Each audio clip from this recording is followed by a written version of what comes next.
Look at the gimbal. See how sensitive it is?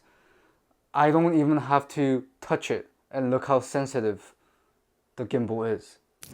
Alright, so you clicked on this video because your gimbal is sensitive, it's reacting out, it's crapping out on you, and you were on set and the gimbal was just super sensitive. Well, this setting might be the reason why it's killing your gimbal. So I'll show you right away. So as you can see right now, I don't have to do much panning to get a smooth shot. As you can see, I just have to move my body slightly and the gimbal follows very smoothly. And to actually achieve this, it's a setting in your app. So every gimbal these days, they all have some sort of a Bluetooth app that you can use to connect your gimbal and to dial in your settings.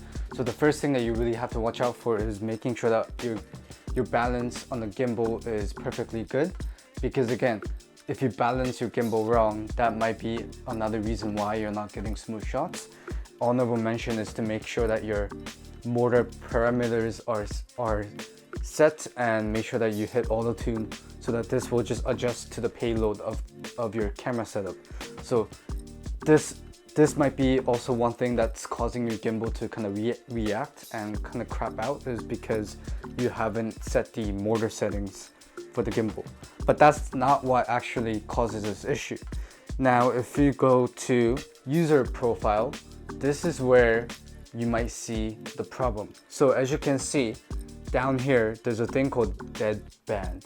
Basically what this Deadband does is it pretty much changes how sensitive your gimbal is. So right now I have the follow speed to medium and I have my Deadband to medium.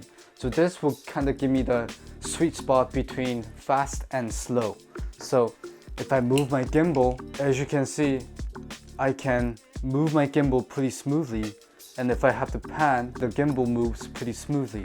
And then if I put more force to it, then yeah, I could make the camera pans faster.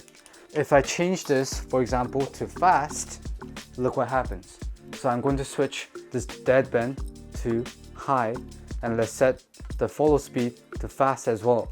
Look at the gimbal. See how sensitive it is? I don't even have to touch it, and look how sensitive the gimbal is. Boom. So this might be the reason why you're not using the gimbal to the full potential, because as you can see, even the slightest pan, the camera jerks around, right? And this will go the same with the pan as well, or with the tilt as well.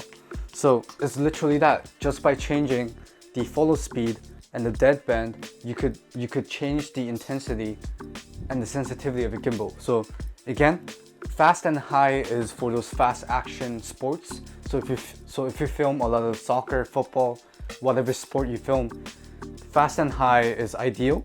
And then if you do weddings and corporate, obviously you want to keep this to medium or slow and medium, depending on what you like. And this will give you more control of your gimbal.